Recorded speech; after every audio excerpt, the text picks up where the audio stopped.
whoever did this has to be soulless.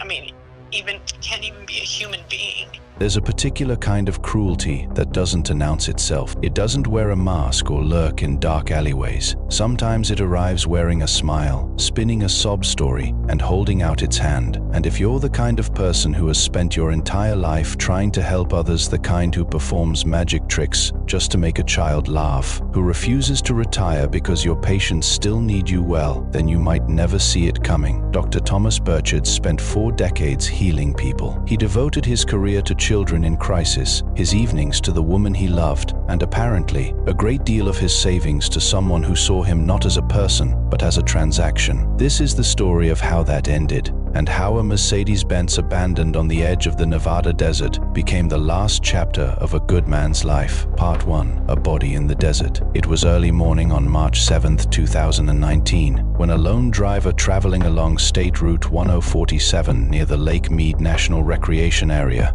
made a call that would unravel everything. 30 kilometers east of Las Vegas, the Mojave had swallowed the road whole. Out here, the heat bleaches everything pale, and the silence is so complete you can hear your own heartbeat, which is probably why the abandoned car stood out so sharply. A blue Mercedes-Benz C300 left haphazardly on the dusty shoulder. No driver in sight, a shattered window, a rock nearby. The driver hesitated. Maybe it was nothing, maybe it was someone's breakdown, but something felt wrong enough to call it in. Las Vegas Metropolitan Police arrived and approached cautiously. The car was empty inside, but as officers circled the vehicle, the desert air carried something that stopped them cold. The unmistakable, heavy smell of death. Inside the trunk, partially wrapped in bedsheets, was the body of an elderly man. Beside him, blood-stained bath towels, latex gloves, a set of house keys. The Clark County medical examiner would later confirm he died from severe blunt force trauma to the head. Defensive wounds on his hands and forearms told investigators he hadn't gone without a fight. The first question, who was he? The answer came quickly. Running the Mercedes plates, investigators found the vehicle had been subleased to a woman named Kelsey Turner, but the payments on the car weren't coming from her. They were being made by someone in Salinas, California, a Dr. Thomas Kirk Burchard. A quick database search turned up something chilling, a missing persons report filed just days earlier. Burchard's longtime partner, Judy Erb, had reported him missing after he failed to return from a weekend trip to Las Vegas. Judy was brought in to identify the body. She confirmed what investigators feared: the man in the trunk, beaten, wrapped in sheets, left in the desert like something disposable, was Thomas, her partner of 17 years. Part 2. The man worth knowing. Before we go any further, it's worth pausing to understand exactly who Thomas Burchard was, because in crime stories, victims are too often reduced to footnotes: a name and an age, a tragedy to be explained. Thomas deserves more than that. He was 71 years old and had spent nearly 40 of those years as a psychiatrist at Community Health of the Monterey Peninsula in Salinas. His specialty was working with children in behavioral health. His colleagues described him as deeply devoted. His patients, many of them kids who had nowhere else to turn, knew him as the doctor who did magic tricks, who could make a crumpled dollar bill reappear as 100, and who always let them keep it. He had transitioned to a 4-day work week in his later years, not because he was winding down, but because he wanted more time without abandoning the people who depended on him. A California physician is found dead in Las Vegas in the trunk of a car. Dr. Thomas Kirk Burchard. 100,000 followers. Modeling gigs followed local adult magazines first, then gradually larger publications. By 2017, she had landed a feature in Playboy Italia, followed by work for Maxim. On paper, it looked like a career gaining momentum, but the surface and the reality told very different stories. Kelsey had a young son and an increasingly fractured personal life. Her relationship with her son's father, a man named Greg, ended after he was arrested in January 2019 on charges of strangulation and domestic battery. After the split, she was a single mother, renting a Las Vegas home shared with her own mother, while simultaneously maintaining a separate apartment with her new boyfriend, John Logan Kennison, and their roommate, Diana Pena, a Las Vegas bartender. The modeling work had slowed. The bills hadn't. At some point, the exact timeline is unclear, Kelsey Turner met Dr. Thomas Burchard online. What followed was what Judy Earp and later prosecutors described as a transactional relationship. Thomas, Judy confirmed, was aware of similar dynamics in his past. He had, over the years, financially supported various women he met online, a pattern that had contributed to the breakdown of his earlier marriage. With Kelsey, the arrangement escalated well beyond anything reasonable. According to investigators and financial records, Thomas paid the $3,200 monthly rent on her Las Vegas home for at least a year. More than $38,000 in rent alone. He paid for her car. He covered her bills. Over the full course of their relationship, Judy Earp told investigators that Thomas had spent upward of $300,000 on Kelsey Turner. In emails that investigators would later recover, Kelsey's messages to Thomas followed a consistent pattern. She was struggling. She was desperate. Her son needed medicine. Eviction was looming. Crisis after manufactured crisis, each one designed to pull on the heartstrings of a man who, as Judy described him, would listen to anyone with a sad story. But Kelsey wasn't just asking for help. She was running a more dangerous game. In Thomas's personal notebook recovered from the Las Vegas house after his death, investigators found evidence that she had blackmailed him. She had threatened that if he stopped paying her, she would spread false accusations to his employers, colleagues, and family. Allegations of child pornography on his phone. For a child psychiatrist with 40 years of reputation behind him, even a whispered accusation of that kind would have been professionally catastrophic. A thorough forensic investigation found no evidence whatsoever to support the claims. They were entirely fabricated, but that hardly mattered to Thomas. The threat alone was enough to keep him paying. At some point, something shifted. Judy, who had tolerated the arrangement with increasing frustration, finally pressed Thomas to end it. His finances were nearly exhausted, his retirement savings were gone, and Kelsey, Judy felt, was simply not the desperate single mother she portrayed herself to be. Thomas agreed, but he wanted to see the situation with his own eyes first. He booked a flight to Las Vegas for March 1st, 2019, a short weekend trip scheduled to end March 4th. He would see Kelsey, assess whether she was genuinely in crisis, and if not, he would end things. Part 4, the last weekend. Thomas arrived in Las Vegas on March 1st. The following day, his phone call home to Judy was angry. Whatever Kelsey had told him, the desperation, the abuse, the bare survival, none of it was visible in real life. The apartment was furnished. The lifestyle was intact. There were no visible signs of the abuse she'd claimed her boyfriend was subjecting her to. His exact words to Judy, according to her later testimony: "Kelsey Turner is such a consummate liar. I just had to check things out for myself." What happened next was pieced together largely from the account of Diana Pena, the roommate, the bartender, the one person in that house who would eventually tell the truth. On the night of March 2nd, Diana had finished her shift at a Las Vegas strip resort and asked Kelsey for a ride. But when the blue Mercedes pulled up, Kelsey wasn't behind the wheel. Thomas was. He was unfamiliar with the city, and Kelsey had been in the passenger seat. At some point during the drive, Thomas handed his phone to Kelsey to pull up GPS directions.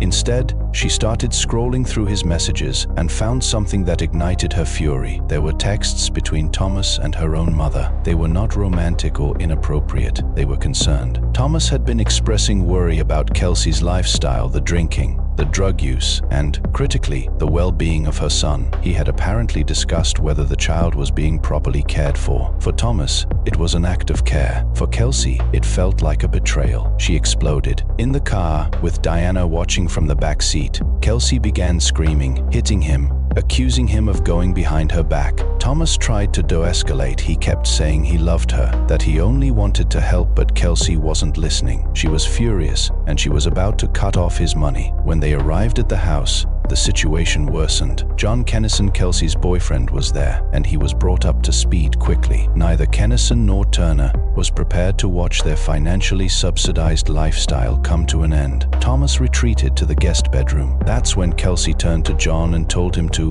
knock Thomas out. Kennison went upstairs, broke down the bedroom door, and attacked Thomas with a baseball bat. Diana screamed at them to stop. In the chaos, she managed to pull Kennison away. Thomas was on the floor, badly injured. Diana begged them to take him to a hospital. Grudgingly, Turner and Kennison agreed, and the four of them got into the Mercedes. It was in the car that Thomas, barely conscious, turned to Diana and said, "You know they're going to kill me. don't you?" He reportedly asked for his jacket. Diana told them again they needed to get him to a hospital. Turner and Kennison sent Diana back inside the house to clean up the blood in the bedroom. From inside, she heard Kelsey tell John to finish it. Then she heard a loud noise. When she came back down, John Kennison was standing in the garage, covered in blood, holding a gun, the weapon he had used to beat Thomas Burchard to death. Not fired, pistol whipped. Over and over, Kelsey Turner looked at Diana and said, "He's dead." What followed was a scramble to erase what had happened. Diana washed dishes, the only thing, she later said, her mind could process. John drove the Mercedes to the Lake Mead area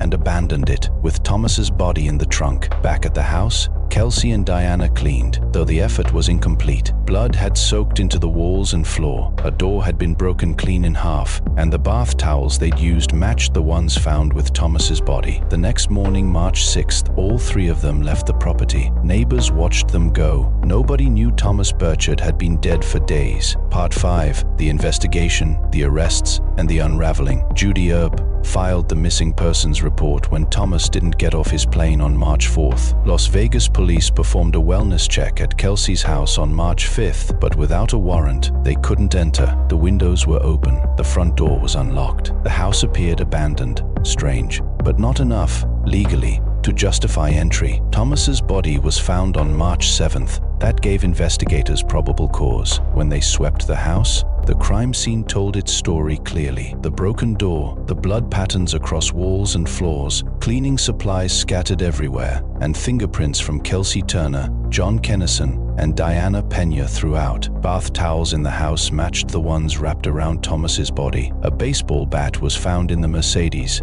Cell phone data became critical. Thomas's phone went dark on March 3rd. Turner, Kennison, and Pena's phones all left the property together on March 6th. The trio had vanished. The breakthrough came unexpectedly. Diana Pena walked into a police station. Carrying the weight of what she had witnessed, she turned herself in and cooperated with investigators. She told them everything: the car ride, the phone, the fight, the baseball bat, the garage, the gun. Her account was detailed, consistent, and damning. On March 21st, 2019, Kelsey Turner was arrested in Stockton, California, after a tip from local police. John Kennison was located and arrested in Las Vegas. It took years for the legal process to run its course. The COVID-19 pandemic caused substantial delays, and during her time in custody, Turner gave birth to another child. But justice, however slow, eventually arrived. Diana Pena pleaded guilty to accessory to murder, and in recognition of her cooperation, received 3 years probation, no prison time. John Kennison pleaded guilty to second-degree murder and conspiracy to commit murder. He was sentenced to 18 to 45 years in Nevada State Prison. Kelsey Turner, through her attorneys, entered an Alford plea in November 2022, a legal maneuver that allowed her to avoid explicitly admitting guilt while acknowledging that the state had sufficient evidence to convict her. She was formally sentenced on January 10, 2023, to 10 to 25 years in prison. In court, she was tearful. The judge and prosecutors noted the tears didn't appear to be for Thomas Burchard. Chief Deputy District Attorney Pamela Weckerly put it plainly during sentencing. Turner had been content to leave someone she knew for years, someone who financially supported her and her child for years, to rot in the trunk of a car he had paid for, abandoned in the Nevada desert. Judy Earp also addressed the court. She spoke about the forged checks Kelsey had printed at home using Thomas's account details. She described online charges Kelsey had made using his information. She said, "My whole world was viciously ripped from me." She told the judge she was afraid of what would happen when Turner became eligible for parole, because Turner had, at some point, threatened to kill her too. "I never realized such evil existed in this world until this happened," Judy said. I think from what we have here, everyone can agree this is an utterly toxic love triangle that just ended as brutally and as terribly as one can imagine. Just the sheer length of time and the pain this Dr. Burchard must have gone through is unimaginable. And Mr. Kennison, you did that. And you took this man away from people who obviously loved him and patients who very much needed him. And so I know you're aware that you're taking, harsh penalty for this, because what you did is inexcusable. In accordance with the laws of the state of Nevada, you're hereby judged guilty of count 1, conspiracy to commit murder, and count 2, murder with use of a deadly weapon. On count 1, you're sentenced to 24 to 60 months Nevada Department of Corrections. That is to run consecutive to count 2. On the second degree murder, you're sentenced to 10 to 25 years from Nevada Department of Corrections.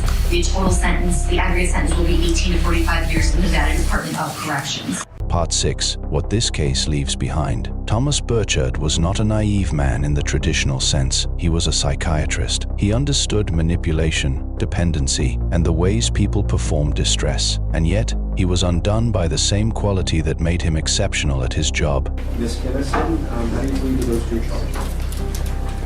He genuinely wanted to help people, and he was willing to take them at their word. You can call that a flaw. You can say he should have had better boundaries, been less trusting, exercised more skepticism. Those things may be true, but it's worth sitting with the fact that those are also the qualities we celebrate in the good people in our lives, the ones who show up, who give, who believe the best. Kelsey Turner looked at all of that and saw an opportunity. She didn't end the relationship when she had a chance. She didn't simply walk away from a man who was cutting off her financial support. She issued threats, she manipulated, and when that wasn't enough, she ordered someone to beat him to death in a guest bedroom and then left him in the desert. For 3 years, she sat in jail while Judy Earp attended court hearings and watched the woman who killed Thomas smile and laugh. There is something especially hollow about that image. Thomas Burchard spent 40 years making sure children in crisis had someone in their corner. He performed magic tricks so they'd feel less afraid. He refused to retire because his patients still needed him.